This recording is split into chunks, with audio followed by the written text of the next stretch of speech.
ठीक आहे. तर आपल्याला भारताला स्वातंत्र्य कधी मिळालं? 15 ऑगस्ट 1947 ला. बरोबर.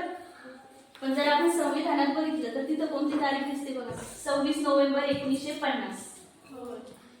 आता जेव्हा आंबेडकरांनी संविधान लिहिल्यानंतर 26 नोव्हेंबर 19 जानेवारी 1950. बरोबर ना?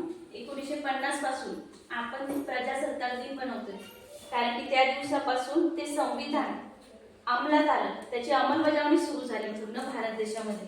म्हणून तो आपण प्रजासत्ताक दिन म्हणून साजरा करतो. माहित होतं तुम्हाला?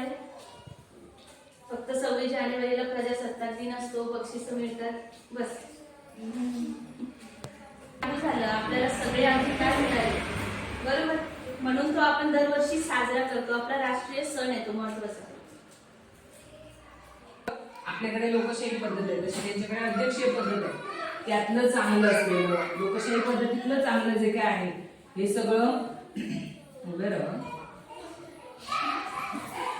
लोकशाही पद्धतीतल्या ज्या चांगल्या गोष्टी आहेत त्या आपल्या देशासाठी निवडल्या. अध्यक्षीय पद्धतीमधल्या चांगल्या गोष्टी आहेत त्यासाठी अभ्यास, त्या राज्यघटनेचा त्यांच्या घटनांचा अभ्यास करून त्यातलं जे जे चांगलं आहे ते सगळं घेऊन आपल्या भारत देशात आर्थिक व राजनैतिक न्याय,